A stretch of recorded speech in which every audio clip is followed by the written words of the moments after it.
Sometimes you gotta walk away. Oh, walk away. Oh, walk away. Oh, walk away. Sometimes you gotta walk away. Hello, and welcome to another episode of the Music and Vibes podcast. I'm your host, Kiana W. Mitchell. Well, I hope everyone is staying safe and well, and that you're learning more about yourself, and that you are absolutely loving the person that you are becoming. Monday, my daughters and I, we did something that we have not done in years. Okay, maybe I'm exaggerating just a little bit, but I will venture as far out as to say in a few months. Most of you all know, I have 3 daughters, and my daughters are 14, 13, and 11. And they are growing extremely fast. Like, I remember in March, I went and got them some new clothes because when they were in school, like when they were outgrow things, I just go get them some more.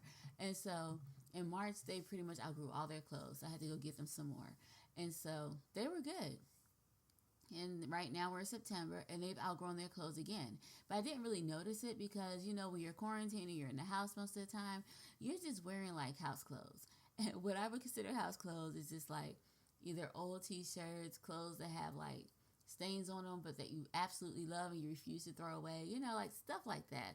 So we haven't really been going out, putting on a lot of, like nice clothes. We've just been like throwing on what we have in the house, pajamas, just like the usual stuff, because we literally don't go anywhere unless it's to the doctor's office or to the grocery store. All right, we do go to the hair store, but we need to do that. So aside from those 3 places, we really don't go anywhere. So it took me a while to figure out that they had outgrown all of their clothes until recently when school started and they had to wear like school appropriate clothes, even though we're doing virtual learning, but we can still see. The teachers can see you, the students can see you. So you do have to like dress up, put some clothes on, look decent, look presentable. At least the top half of you have to look nice so that you can do online school. And so when they started to try to get dressed up for school, they're like, Mom, these don't fit me. And I was like, yes, they do, because in my mind, I'm like, I just bought that. Like, why wouldn't it fit? But I forgot, kids grow extremely fast. So they've outgrown the majority of all their clothes. Then I went to start looking at my clothes, and I was like, wow, Kiana, I don't know where my clothes are. Now, mine is a different story. No, I did not outgrow my clothes, but I can't find them. Yes, it's like I have a lot of clothes because I used to work in an office setting, so I have a lot of business, casual kind of clothes. I have clothes for church. I used to have a lot of clothes to wear around the house, like leggings, tops, just stuff like that. But, all right, my kids don't listen to the podcast, so I can just be honest. I let my kids borrow some of my stuff, and I've never gotten it back. Like, I can't even find it anymore. So I lost a lot of my clothes. So I was down to maybe 1 pair of leggings, and they had a hole in them, and I was like, this is crazy. Like, I know we're in the house, but can we at least look presentable? Like, if someone comes to the house, can we look nice? Can we look decent? Stuff like that. So we decided we're just going to go get some clothes.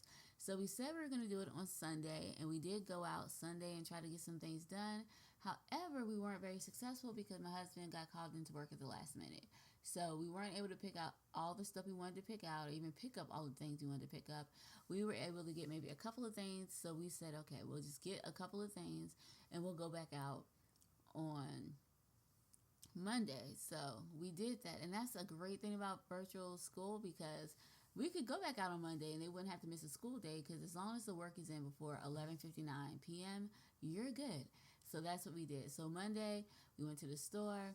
Now, I found a lot of stuff for me, and Dawson found things for her. However, Kennedy and Megan did not find anything, and they're the people who need it the most. So Kennedy, we finally agreed. Kennedy would just order her stuff online, which she did. And Megan just wants me to take her to her favorite clothing store, which just happens to be Burlington Coat Factory. So I'm going to take her there probably sometime this week, maybe Friday or something like that. But the point is, we went out, we did something. And yes, we wore our mask. And even though we did that, it felt wonderful. It felt great. Like, it was amazing that we actually just went out and did something like we used to do. Because before, we used to go get clothes every other week, or, whenever they outgrew something, we do that. But we used to pick up clothes, go to the clothes store a lot. And it was nice to like go back out and actually go to a store that was not the grocery store, and to be able to try on clothes and just feel normal again. It was just amazing. And this week I also did something else that helped me to feel normal. I went to the gym. Yes, finally. I have not been to the gym. Okay, I was saying 6 months, but let's make it closer to 9, because I was going like consistently in like in August. So it's like from no September of last year. So from September last year until like December, I was consistent. I was going to the gym all the time. And then I don't know what happened. Maybe it's the cold weather, because I don't like cold. So maybe it's the cold weather. I don't know. I just stopped going like in January. And I would go, but it wasn't consistent. Like it wasn't an everyday kind of thing. It was like, I don't feel like going today, or I'll go today. And I think the reason was because I couldn't figure out how to include it. Because before I was going, exercising for a couple of hours, coming back, but I wasn't getting anything done on my business because I was just at the gym all the time. And then I would come home, it would be around 11 or 10. Then I had to take a shower, eat. Then I would start my work at 11. Then I got to pick my kids up around 2:40ish or something. So I didn't have a lot of time to get things done in my business. So I was like, well, maybe if I just stop going to the gym, and if I just get home after I drop them off and just start on the business, I can do that. So I guess that's what happened and why I stopped going so much in January. Then, from January to March, I got a lot of things done. And I was even going to the library, to their little quiet room, reserving a room to work. So I got things done, but I wasn't going to the gym. And then, the whole quarantine happened with the coronavirus in March. And so then they closed the gym down and they stopped my membership. Well, they did that for everyone. And now that the gym is finally open again, they resumed everyone's membership. So because it's been so long, I was thinking about getting another gym membership with someone else. But then I saw that money was taken out of my account for the gym. And I was like, oh, wow, I still have a membership there. So then I just started to go back. So I have consistently gone since, yesterday, which is Tuesday. So yes, I've consistently gone 2 days. And yesterday, I don't know, I couldn't really sleep. So I was just like, hey, why not just go to the gym? So I got up, went to the gym. I felt so great. Now, yes, we do wear masks in the gym, but the mask thing is not bothering me so much anymore. It's like I'm starting to get different color mask, and it's just like an accessory now. I'm like, you know what? We gotta wear a mask, whatever. Let's do this thing. So I went to the gym with I think I had the black one on yesterday. Today I had the blue one. So I thought that was really cool. So I went yesterday. It was great. Felt amazing. I felt sore like near the end of the day because it's been a while. And so then I went again today. And I woke up around 5, and I didn't really feel like getting up. I was like, no, Kiana, you're going to do this thing. You're going to do it. So I got up and I went to the gym. And since I've been going these past 2 days, I am happy to say I'm down like 2 pounds because I've been eating correctly. I've been exercising. And I notice with me, I try to eat healthy a lot, but sometimes I don't always check my portions. So it's like it'll be a quote unquote supposedly healthy meal, but then by the time I finish, it's really not. But what I've been doing is like eating more like I've been replacing my pasta because I love pasta. I've been replacing it, however, with like cauliflower, and I've noticed there's been a change. I feel better. I feel healthier, and I've been going to the gym this past couple of days, and I feel amazing. I'm up in the morning, like energized, and I just feel so good. And I'm just like, I feel like I'm finally getting back to where I was before the quarantine, before the coronavirus. Now, yes, granted, we're still in this thing, and we're still not going out, and nothing has changed with that. But I just feel so much better physically, emotionally. I just feel great, and I figured out a way to incorporate spending time with my kids, getting my work done, going to the gym, getting my work done, talking to my husband and stuff, getting work done. So I am thrilled that I have been able to incorporate all of these things, and maybe when we're finally able to go back out and kids are able to like officially go back to school in a safe environment without the coronavirus or whatever, then I'll probably still do what I'm doing now, and then just get back and just do my work. So yeah, that's what I've been doing. So I'm very excited. I do see progress too. Like I see a lot of progress at what I'm doing. Things are starting to come together. So I'm truly excited. And so I just want to encourage you that whatever it is you want to do, like just do it. Come on, don't wait. Like just do it. I was watching this video on Facebook actually, And it was this guy named Eric Thomas. He's a motivational speaker. You should look him up. He's like really good. Anyway, it was this particular video I was watching. He was like, just take a shot or whatever. And he was saying how he waited so long in his life to do things he wanted to do because he didn't want to, he was like afraid of rejection. What if they didn't like this idea? What if it didn't work? But then he finally started to take a shot. And he noticed that when he took a chance and stuff, you know, sometimes you miss, but then a lot of times the ball goes in the basket. So it's just like, don't be afraid. Just do these things that you want to do. Like, take a chance. And I say, I'm not a betting person at all. But if I have to bet on anything or anyone, I'm going to bet on myself. If I had to believe in anything or anyone aside from God, I'm going to believe in myself, because you have got to believe in yourself. You have got to take a chance on yourself. Like, you have got to be there for yourself, because if you don't, who will? So I just want to tell you, take a chance on yourself, take a risk, make a bet on you, and let's see what you can do. All right, now if there's anything you want to talk to me about, maybe any idea, whether it's brainstorming ideas, or if you just want to say, hey, Kiana, I did this, I took a chance on me, whatever, go over to the Music and Vibes Facebook page. Well, the Music and Vibes podcast Facebook page right now. Go ahead, do it, and message me. And if you just put in Kiana W. Williams and you just happen to get my personal page, I'm fine. Just send me a message, okay? Just send me a message and be like, hey, I did what you said on the podcast, or I tried it, I took a chance on myself, whatever it is, just go do it. And I guarantee you, I will read it, and I will answer you, and maybe I'll even read it on the podcast. But anyway, I want to hear from you. Can't wait to hear the amazing story you have to tell, or what you have to say. I'm all there to listen to you. So go over there right now, leave me a message, and I can't wait to hear from you.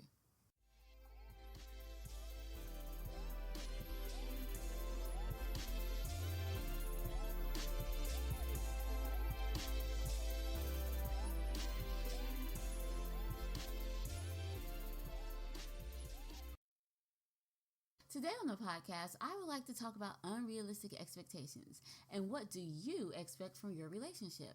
Now, I remember when I was dating, I used to have like a checklist about the type of guy I wanted to date. And it included things like the guy looking like Will Smith or Shamar Moore. Now, Shamar Moore was the guy from the Young and Restless back in the day. And I think he played on something else. I think he played on CSI too. Anyway, this guy, I used to think he was like amazing to look at. Anyway, those are the two guys who I said my future husband, or the guy I date, had to look like. So he had to look like those two, one of those two guys. Then he would have to be a singer, not just any singer, but like a famous singer. Because I mean, I like music, I like to sing. I need to be with someone who appreciated music as much as I did. So of course, in my mind at that time, yeah, that's what I was going for.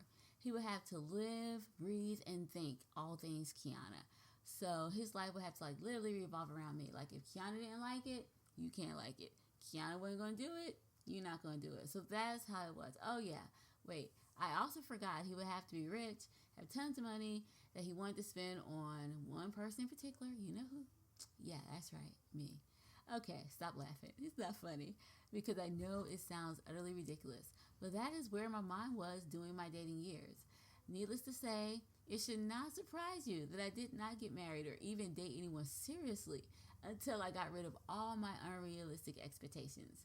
And it wasn't until I got rid of all of these unrealistic expectations and came up with a list of things, and they weren't even expectations really, they were just like a list of my values and morals based on my belief system of what I was looking for when dating or when trying to get married. So it wasn't until I just got rid of those other ideas and came up with just like a list of things that I would like in a partner made based on my religious or my beliefs and values. So that is what happened. So it wasn't until then that I really started to have any type of success with dating and then eventually getting married. Now, in the episode, I wish I talk a little more about the things that I got off of my list and how I got rid of my unrealistic expectations.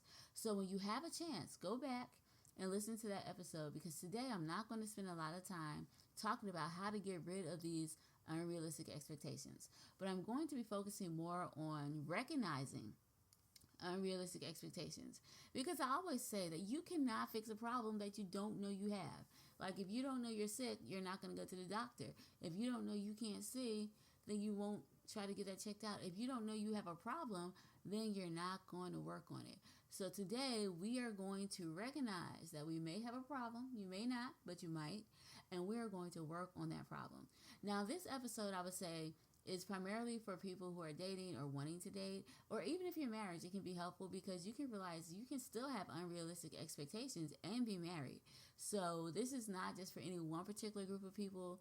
In particular, it's for everybody because we all have unrealistic expectations of what our dating life should be like, our married life in general. We do. So we may need to go and change some of these unrealistic expectations and come up with things that are realistic. So today, that's what we're going to talk about. I guess we can begin the discussion by asking, what are unrealistic expectations? Now, here's my definition of unrealistic expectations in a relationship. And that is to have a view or a perception of marriage or a relationship that's impossible for you to reach or attain in a healthy way. For example, or maybe in any way. Here's my example. Now, my unrealistic expectation of wanting to date or marry a man who looked exactly like Will Smith was really silly and even laughable. I'm even embarrassed to share that with you at this point in time because I look back and I'm just like, wow, that was not... It was just one of those things wow, you can't even say what it is. It's just wow, I thought that, I wanted that. So yeah, that was my unrealistic expectation. And in a way, I was setting myself up for failure because, come on, what are the chances I'm going to find a man that looks exactly like Will Smith and marry him? Or exactly like Shamar Moore and marry him? The guy could be close, but in my mind, it was if he don't look exactly like these two individuals, no. The way I had it set up, he couldn't even look like a mixture of both. He had to look like one or the other. So I would set myself up for failure. And at that rate, I was never going to date or get married because the chances of actually finding a lookalike was very slim. So that was the thing. Here's the thing about unrealistic expectations. The thing about unrealistic expectations is that they set you up for disappointment and failure because you're reaching and you're searching and you're looking for something that's almost always impossible to obtain. Now, I'm not talking about reaching for dreams and goals because dreams and goals are possible. You just have to be patient, you have to be persistent, and you have to work on them. These are things that are possible and they're doable and you can do it. That's not what I'm talking about. What I'm talking about is the notion of not dating a good guy just because he doesn't look like Will Smith, or not dating a good guy because he does not have millions of dollars in the bank, even though he may have a good job and he's responsible with money and even have a good work ethic. There's nothing wrong with being selective about who you want to date, but there's a huge difference between being selective and just being picky and unrealistic. Now, here's what selective is. Selective means that you decide on your choice of a mate based on similar goals, morals, and values. And being picky just means that you're making your decision based off of the outward appearance. Or, based off of outward appearance or small quirks and stuff like that.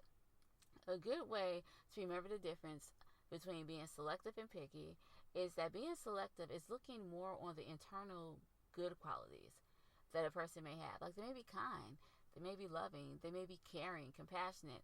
That's being selective. And it's okay to want someone with those type of characteristics and qualities because that's what we all want. So that's fine. Being picky is just looking on the outside. Oh, do they have a lot of money? How do they look? What clothes do they wear? What car do they drive? That's being picky. So selective is more internal.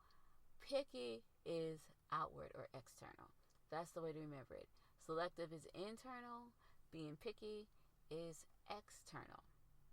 So that is how it is.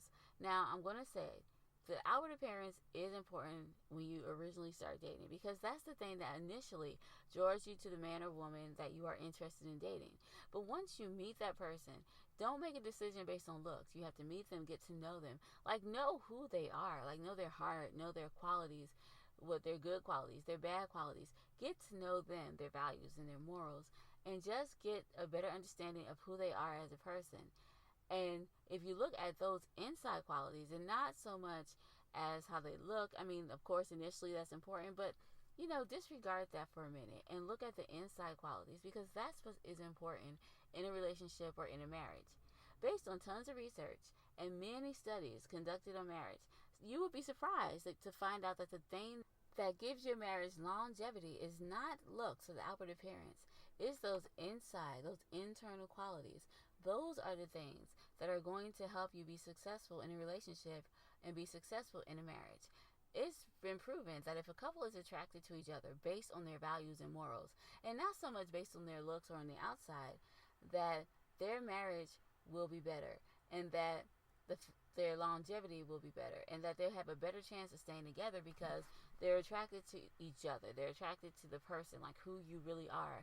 Looks can fade, looks can go away, but your character is the thing that is usually sustainable, it stays, and that is the thing that is important to have in a relationship. And if that's the thing that's important to look at in a relationship. So the thing that we should be strengthening is actually our internal attraction to each other, and not so much how we look on the outside or our physical attraction. Now, please, I'm not saying let yourself go. I'm saying that it's important how you look, but the thing that we should be really working on and strengthening in our relationships is our internal attraction to each other. That's the thing. So, how do we begin to know and to get rid of our unrealistic expectations? Well, I guess before we even talk about that, let's discuss some unrealistic expectations, because we can't know how to get rid of something that we're not even able to identify at this time.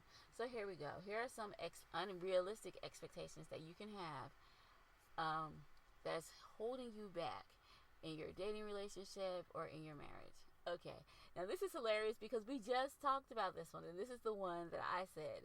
Okay, so it's like you expect your partner to look like whoever that person is that you think is attractive. So whether it's Will Smith, whether it's a Brad Pitt, whether it is, I don't know, Michael Jordan, it could be anybody actually. Whoever it is that you think is so attractive and you're just like, oh my goodness, if that person talked to me, I would definitely die, or I would just go with them. This is what my ideal guy looks like.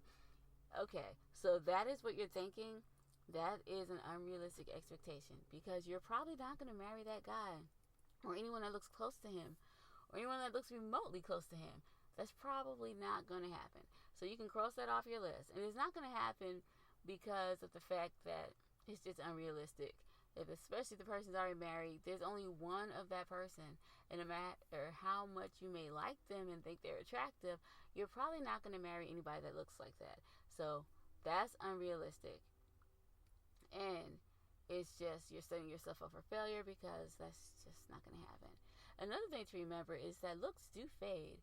And so if you're just looking for someone based off of looks and nothing else, then you're going to be disappointed, because looks fade. I have met some guys that were like really good looking, but they had the most horrible, horrendous attitudes ever. And then guys who are just like, oh, they just look okay. They were like the kindest, sweetest people ever. And their inside, their character made them more attractive on the outside because they were kind. And the other people who look so good on the outside, their character was not very good, so it made them unattractive to me, because I'm just like, well, you're going to be a jerk. Like, no, I'm not dealing with that. So it's not so much about looks. Yeah, you should be attracted to the person, but don't expect them to look exactly like the person that you think is attractive. That's the first thing. Another unrealistic expectation is to expect to have a certain amount of sex on a regular basis. That's unrealistic, because you cannot determine any of those things, especially if you just meet somebody or you're just dating somebody. Like, you can't do that. So you're just going to say, well, the guy I date has to have sex this amount of times, or the guy that I marry, he has to do this amount of times, or even the girl that you marry. You can't say that, because you do not know. You can't expect your partner to be this person that you have in your head. You've got to accept them for who they are, because you can't expect them to be somebody else, because usually the person that we make up in our head, that person is a myth. It's like a mythical character. Like, we all know there's no such thing as Zeus or Medusa or any of those mythical characters or creatures. But why do we expect the person we make up in our own heads to be this real person? Because it's not logical that the person that we imagine that we're going to marry actually exists. Now, we probably will meet someone with a lot of the qualities and a lot of the characteristics and maybe similar interests of our quote-unquote ideal person or the perfect person, but there's no perfect person. So we meet someone with characteristics and ideals and morals and values similar to that, then we're good. But we're not going to meet someone who has everything of our perfect person. So that's unrealistic for us to even expect that that will happen. Okay, another unrealistic expectation is that you expect your partner to always plan date night or to have date night all the time. It's unrealistic for us to expect our partner to even have the same love language that we have because we are different people.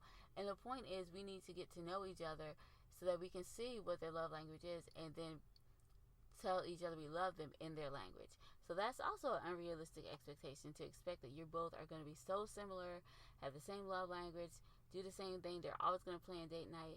It reminds me of what I said when I was like, I would expect my partner to the world will revolve around me and all things Kiana. That is unrealistic. So that is also something that you cannot expect to happen because it just doesn't work. It's not going to work like that.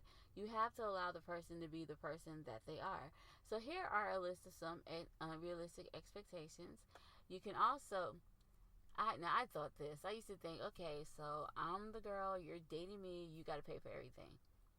Okay, that's ridiculous. Like when you date, it's not just like it's all about me, world revolves around me. It's more like, okay, I'm getting to know you, we're getting to know each other.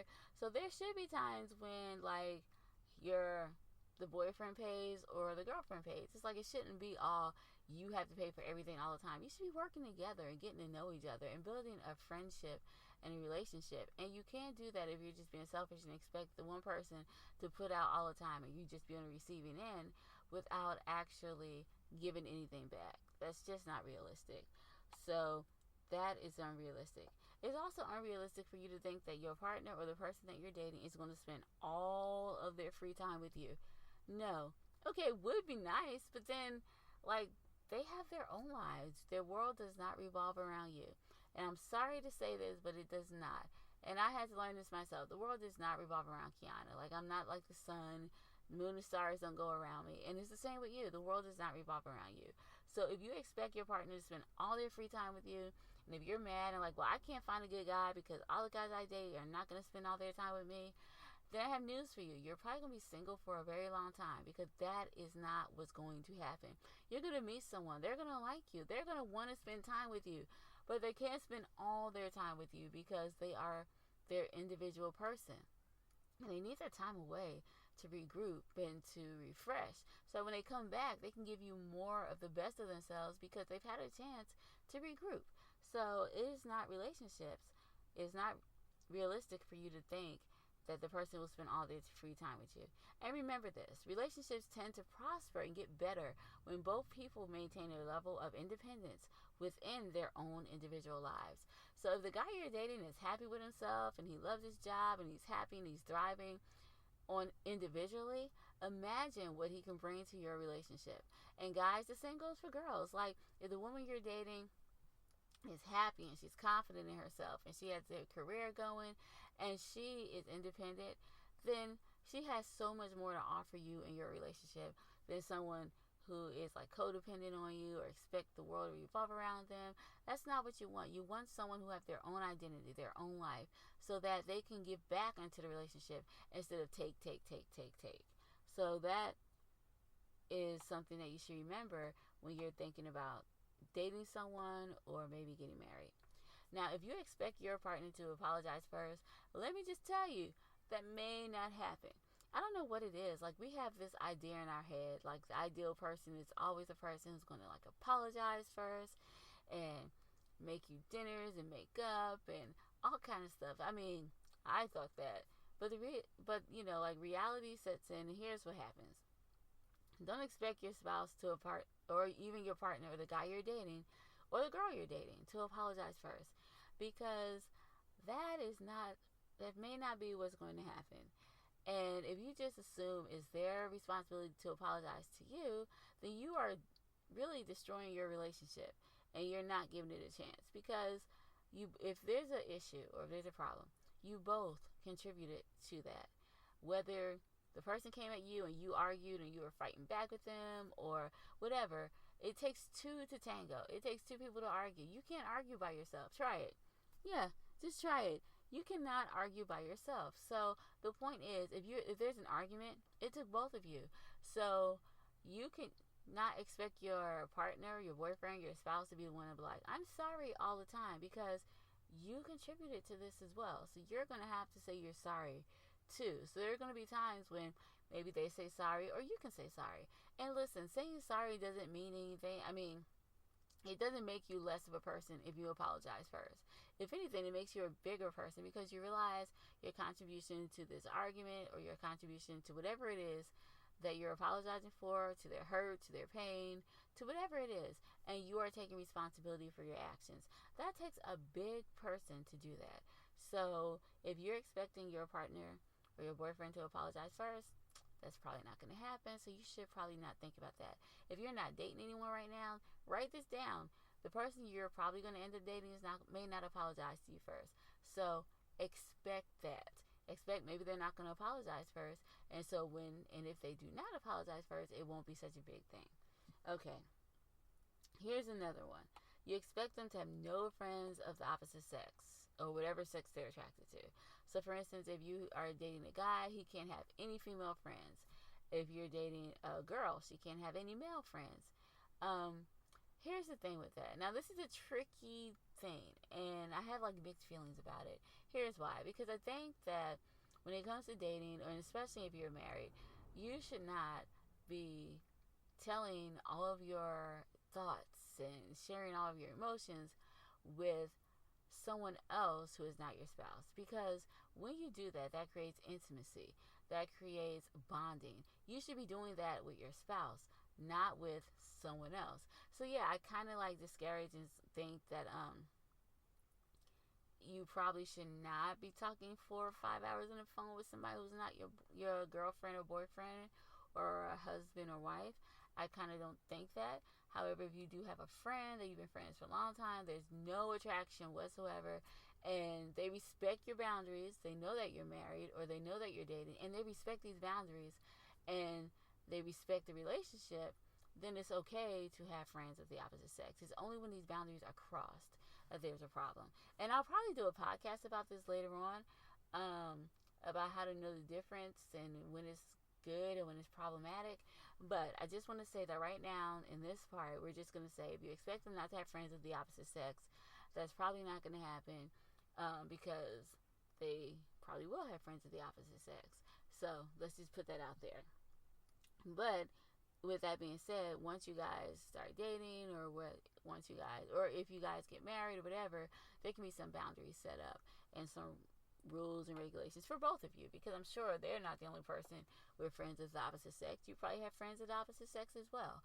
So there should just be like understanding between the two of you about things that you will do, won't do, things you'll talk about, won't talk about, and the boundaries that you guys will set with each other about what you will do with your respective friendships and relationships outside of your relationship that are with people of the opposite sex. Okay, there we go. Another thing is, you expect your family and your life to take precedent over anything that they do. So if you're dating and you expect your boyfriend or girlfriend to drop whatever they're doing at that given moment just because you need them to come over, you want them to come over, or to pick up your call, that's unrealistic. If you're married and you expect your husband or wife to stop their lives, stop everything they're doing at a moment's notice because you called or whatever, that's probably not going to happen. And here's why. It's one of those things where if it's an emergency, you can guarantee, I will probably say, your spouse, your boyfriend, girlfriend, whatever, they will drop what they need to do to be there for you. But if it's just something like, oh, I want to do this right now, you can't expect them, especially if you have not talked about it, you haven't agreed on this idea, and it's just something you came up with at the last minute. You can't get mad if they are not able to accommodate you because it was not talked about, it was not discussed, it was not planned. So these are just some more unrealistic expectations. Just because a person loves you doesn't mean that they're going to drop everything for you at that time, especially if it's not an emergency. You know, and to be honest, it's kind of selfish for us to feel that just because we're in a relationship with someone that if we call, they got to drop everything at that moment. That's kind of selfish because they're doing things as well. They have jobs, they have things they have to do. And it's unfair for us to put them in that situation where it's like, pick this or pick me. Because they've already picked you. So it shouldn't be something that you're always fighting for attention or trying to get attention from them. So if you expect, or if you go into any relationship expecting that you or your family are going to come first, and that if anything else happens, they don't love you, and if you have this expectation, you're not going to be successful at dating or even successful at marriage, because this is not how things work. If you have expectations about gender roles, you may not be successful with dating or marriage, because a lot of times, I know in our home, we don't really conform to gender roles. It's just like, whoever is hungry and want to cook, they cook. If we see that the house needs to be clean, regardless if it's me or regardless if it's my husband, one of us will clean. If dishes need to be done, one of us will do it. And there's no gender roles there. It's like, he'll do them, I'll do them. But we're not doing it because I'm a woman and I should do it. No, I'm doing it because the house needs to be clean. And when he sees it needs to be clean and he has time, he steps in and he does it himself. When it comes to cooking, it's the same way. So whoever's not busy and whoever is hungry at the time and it's around dinner time, lunchtime, breakfast, whenever, that person will cook not just for themselves but for everybody. And it's not even a gender role thing. So my husband's cooked, he cooks, I cook, and it's just based on who's available to cook and fulfill this need at this time. That's how we work it out. So if you go into a marriage thinking, well, the husband's going to do this and he's going to do that, or the wife is supposed to do this, it may not be successful. Now, it could work if both you and the person that you're dating have the same idea of what this would be, like have that same gender role idea. That's why it's important to date someone not based on looks, but on what their values are. Because if that's really important to you to have like certain gender roles, then you shouldn't talk to someone who doesn't have that same idea. You should be talking to someone with that same idea, because if you guys have similar ideas about what you want in relationships and what you want to get out of a relationship, it will be easier for you to sustain your relationship because you're on the same page. And that's what it takes. It's like marriage and relationships and dating, it's about being on the same page, knowing what you both want. So that is important. And I'm going to talk about that a little bit more as we move on. Okay, another unrealistic expectation is that you expect your partner to always take your side. That's unrealistic.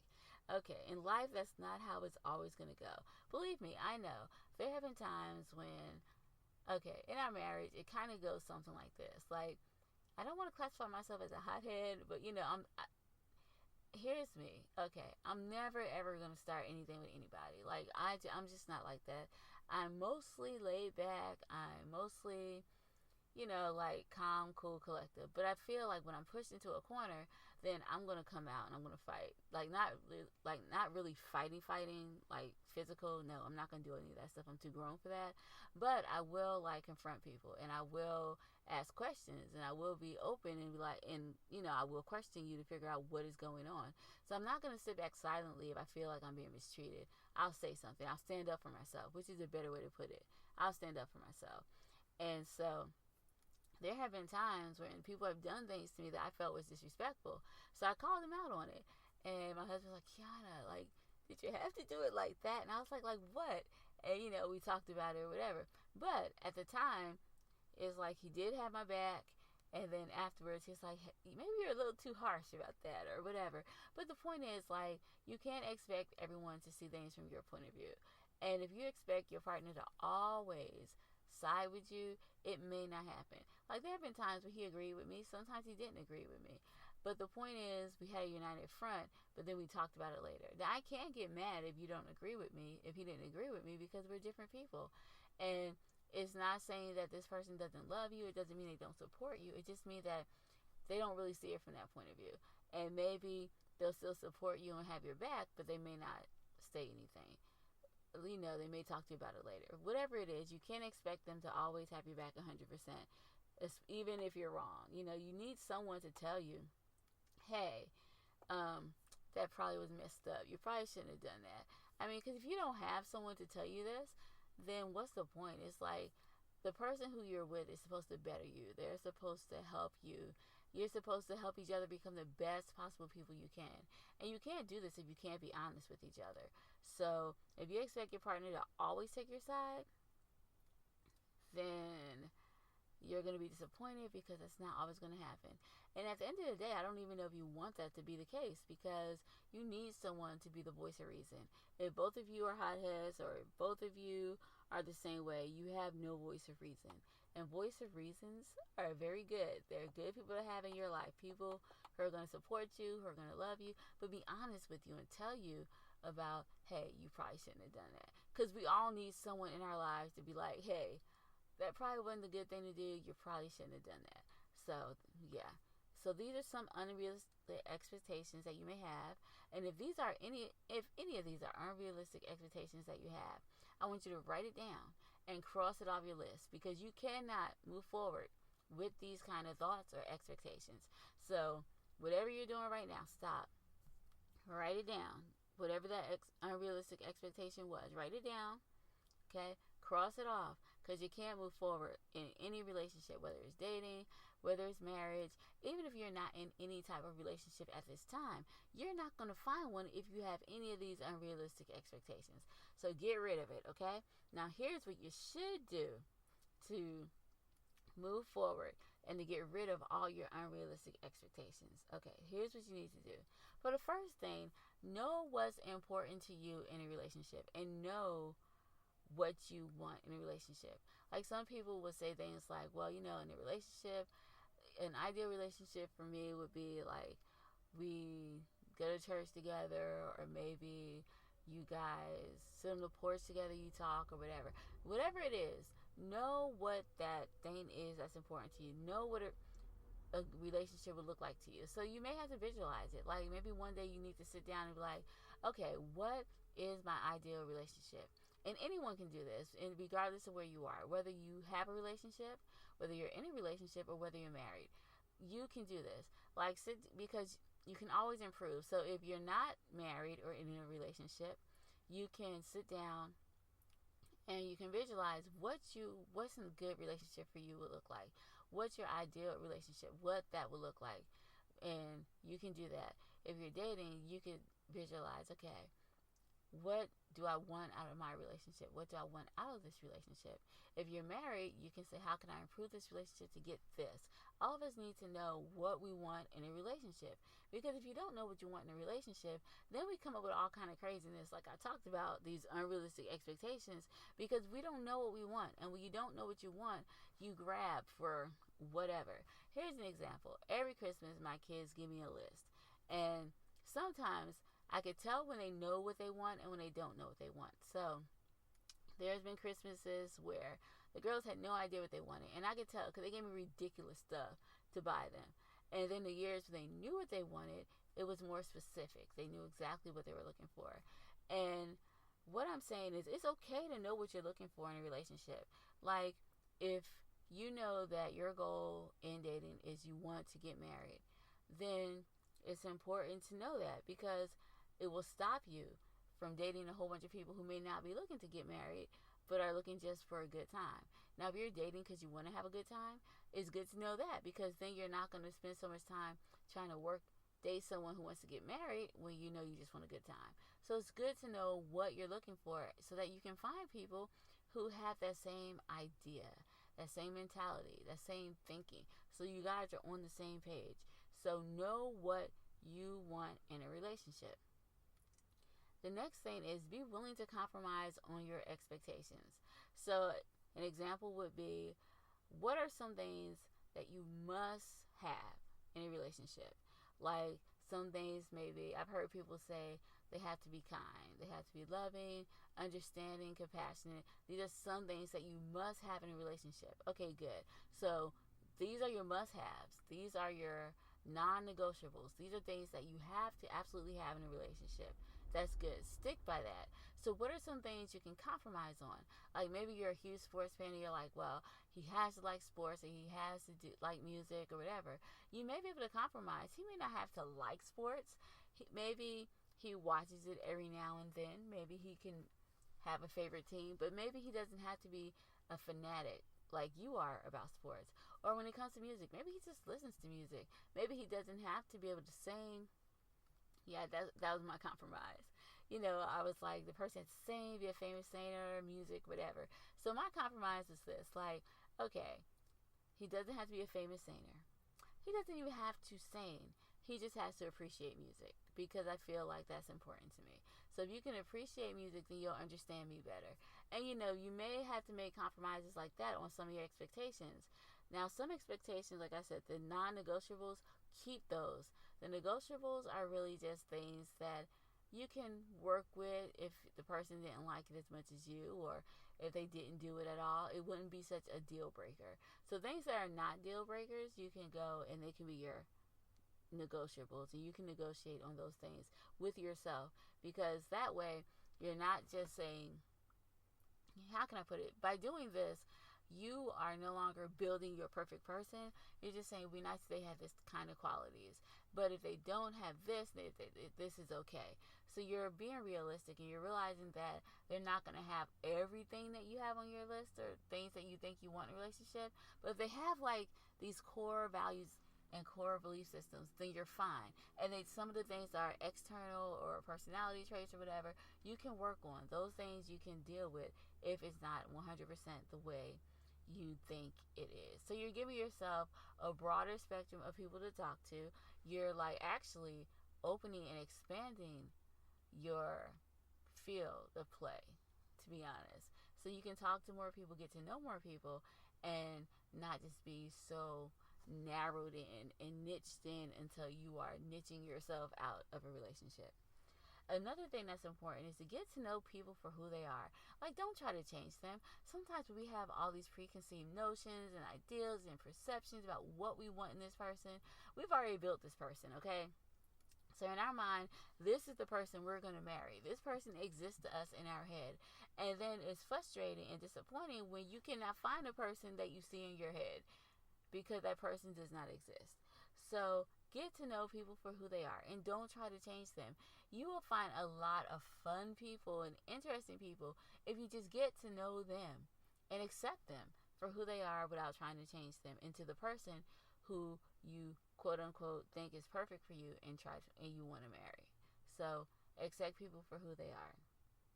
Be honest and open with yourself about what you're looking for, because if you are honest about what you're looking for, where you are as far as dating, because like I said, there's different stages.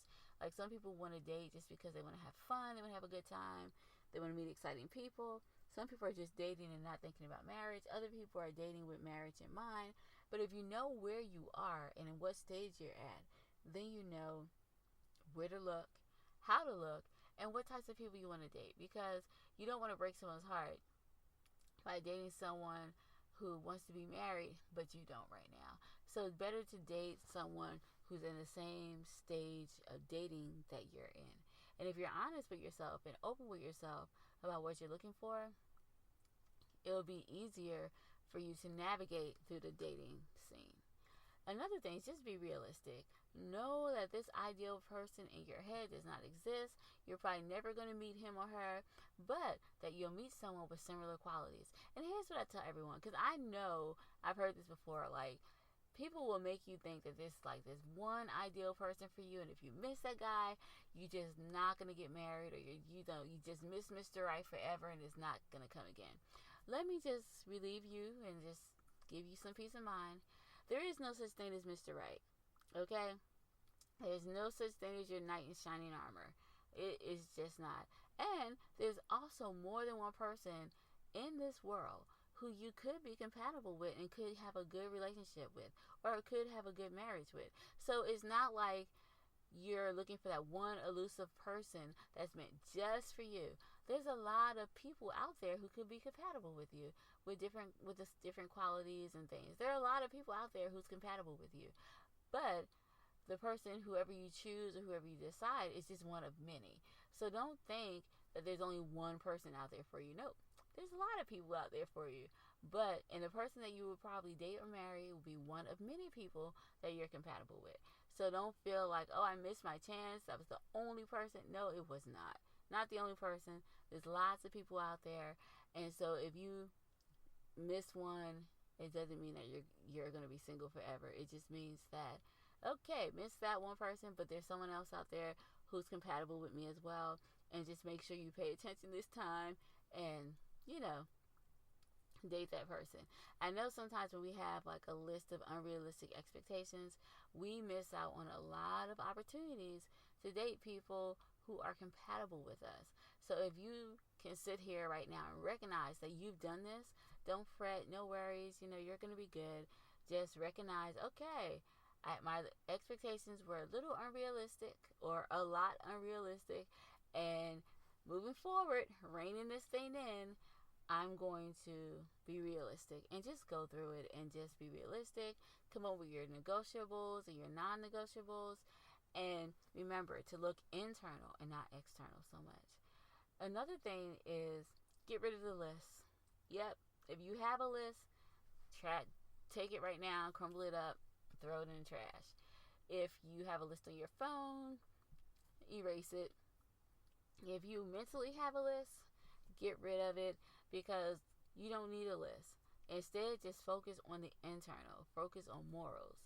Focus on values, similar interests, etc. Things like this. These are the things that are going to help you have a long marriage or even have a good relationship. So get rid of your list if you have one. That is definitely a thing you got to do. Just get rid of the list. Now, it's also important to be open to dating someone that may not be your type. There are so many times we get so caught up in dating this person who's quote unquote our type. But who said your type was good for you? Your type could be someone based on experiences that you've had in your childhood. Your type could be someone who's never available to you. Your type could be someone who doesn't give you attention. Your type could be a lot of things.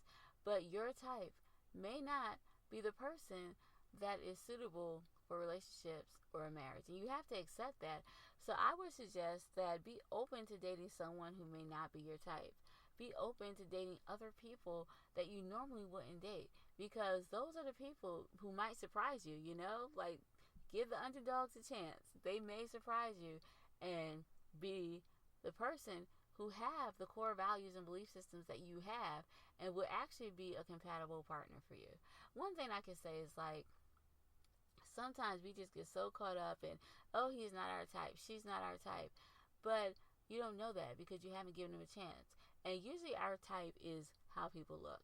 So look more internal, less on looks so much. I mean, be attractive, but I mean, it makes more, and your marriage will be better if the person is kind and loving, because looks fade. Looks will go away. Like, you get older, you're not going to be young forever. And when you get older, and when you're both wrinkled and, old, then you want to be with someone who is kind and gentle, and you still see beauty in you, even though you may not be at your best. You want that connection. The internal is what counts, and I just can't say it enough. Look inward, not so much outward. Be open to dating someone that may not be your type. Get to know yourself, because once you know yourself, then you will be able to know your quirks. You'll know what you like, you know what you don't like, you'll get to know you. Sometimes we have these unrealistic expectations because we don't know who we are.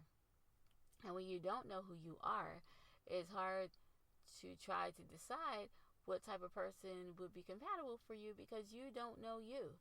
So get to know yourself. That's the important thing to do. I would say that's the first thing to do. Get to know yourself, because once you get to know yourself, then you'll know what's important to you in a relationship. When you get to know yourself, you'll know what you can and cannot compromise on. When you know yourself, you'll get to know people and accept them for who they are, because you're comfortable being you, and then you can accept people for who they are. When you get to know yourself, you're going to be open and you're going to be honest, because you know yourself. You're going to be realistic because you know yourself. You're going to get rid of all kind of foolish ideas and expectations because you know yourself. You'll be more open to dating other people because that you normally wouldn't date, because you know yourself. That's why it's important to get to know yourself. And as you go through this whole dating process, have fun. If you are married and you're getting rid of all your unrealistic expectations, have fun. Get to know yourself. And I guarantee your relationship will be better if you are married.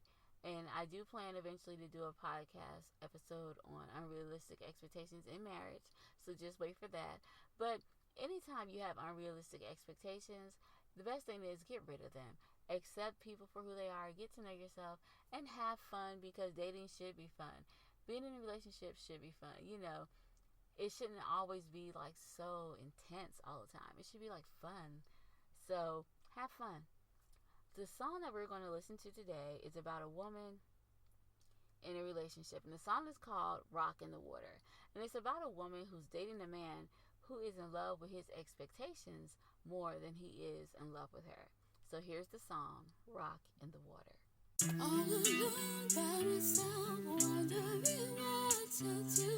Only thing I think about is being with you. But I know it's not possible, because you're with someone else. Every time I see you, just wanna tell you how I feel about you. Can't live my life without you. Right now I feel like a rock in the water, gasping for air, trying to breathe again. My mind is racing. I think I'm drowning while my heart sinks to the bottom of the ocean. I know it sounds strange to hear, because we're dating. Every time she's around, he just ignores me. She's always on his mind, even though she's not real. How can I compete with a woman that's his idea? I don't want to lose you. I do anything for you. Right now I feel like a rock in the water, gasping for air, trying to breathe again. My mind is racing. I think I'm drowning. My heart sinks to the bottom of the ocean. I think I'm falling in love with you. I don't know what I should do. Right now I feel like a rock in the water, gasping for air, trying to breathe again. My mind is racing. I think I'm drowning while my heart sinks to the bottom of the ocean. I feel like a rock in the water, gasping for air, trying to breathe again. My mind is racing. I think I'm drowning while my heart sinks to the bottom of the ocean.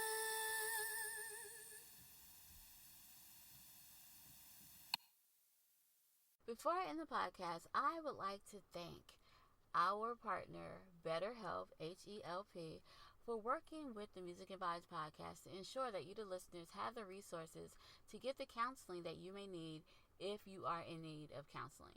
Now, BetterHelp, HELP, they do individual counseling, and they also do marriage counseling and relationship counseling and couples counseling, which is one of the reasons why I love working with this company, because this is a relationship podcast, and we're always talking about ways to better our relationships. And in order to do this, sometimes you do need counseling. And the fact that BetterHelp, HELP, is able to help you with marriage and relationship counseling, I think that is a plus. Now, if there is something interfering with your happiness or that's preventing you from achieving your goals, then BetterHelp is the place to go. Now, I know I I love counselors. Like, I love therapists. I love counseling because I am a psych major and I have a master's in counseling psychology. So I'm all into the counseling thing. I know that counseling can help you become a better person. It's not always, oh, I'm going to see a counselor because I have so many problems. Or I think people, when it comes to counseling, have made it seem like if you see a counselor, then there's something wrong with you. No, there's not. People who get counseling are people who want to improve. They want to make things better. And they understand that they cannot make things better on their own because they may not have the tools to make this happen. So counseling gives you the tools that you need. So if your marriage is in a crisis, you need a counselor so they can give you the tools that you need to be successful in your marriage. If your life is in a crisis, or if you are dealing with something that you're not equipped to handle, then going to a counselor would be amazing so that you can get the tools that you need to get through a situation and to thrive in your personal life. So if this is you, then BetterHelp will assist your needs and they will match you with your own licensed professional therapist. You can start communication in under 48 hours. Now, let me say, it's not a crisis line. This is not self-help. It is professional counseling done securely online. There is a broad range of expertise available, which may not be locally available in many areas. So this is a plus that you can get this because they service clients worldwide. So if there is something that you need help with that may not be available in your area as far as expertise is concerned, they can help you. And the great thing is that this service is available for clients worldwide. All you have to do is log into your account anytime, send a message to your counselor, and you will get timely and thoughtful responses. Plus, you can schedule weekly video or phone sessions so you won't even have to sit in an uncomfortable waiting room as with traditional therapy. And with the coronavirus going on and a lot of us being quarantined and also learning how to work remotely and doing things from home, this is perfect because you can get the help and the counseling you need and you don't even have to leave your house. So this is amazing. BetterHelp is committed to facilitating great therapeutic matches, so they're going to make it easy and affordable and free for you to change counselors if you need to.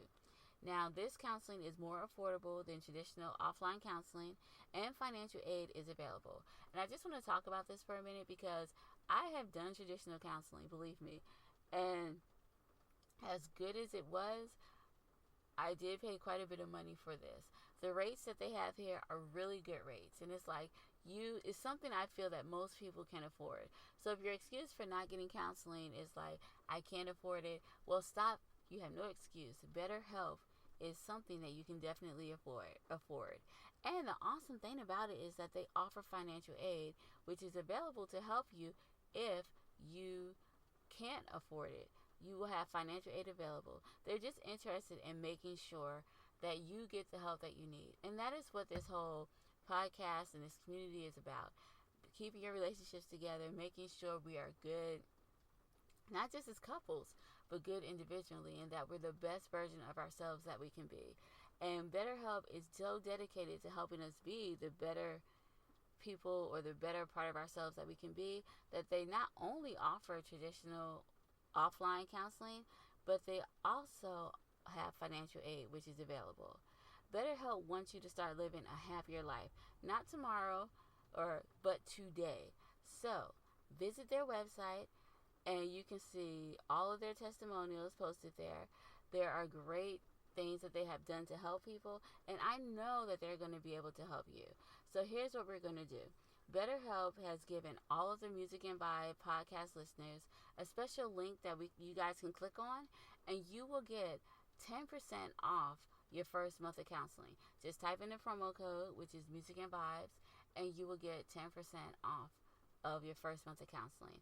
Now, what I'm going to do is put the link in the show notes along with the promo code, and you can just go click the link in the show notes and then put in the promo code, and you'll get 10% off your first month of counseling.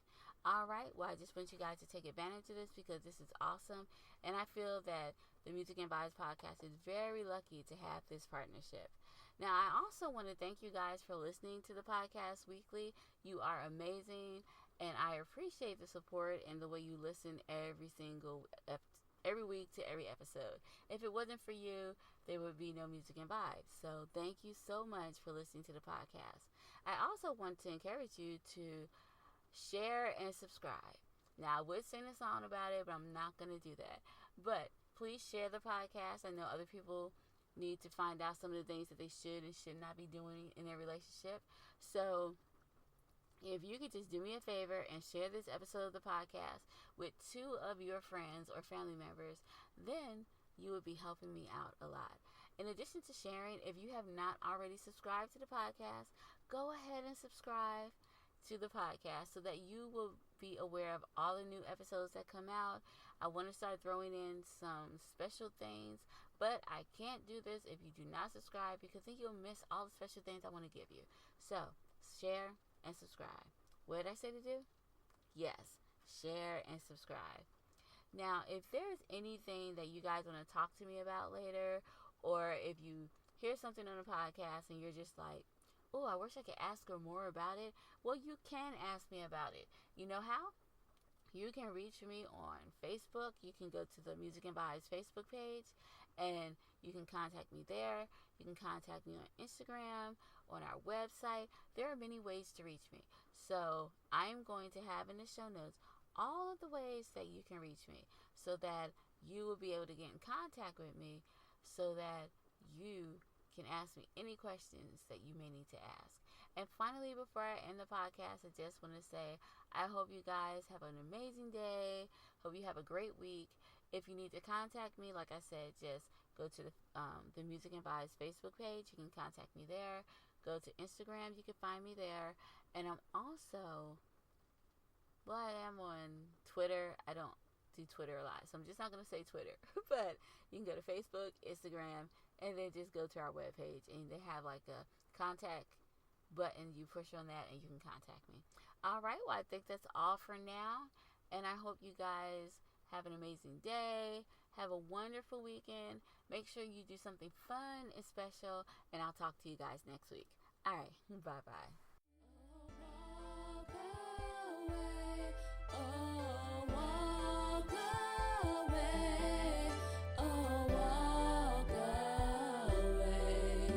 Sometimes you gotta walk away.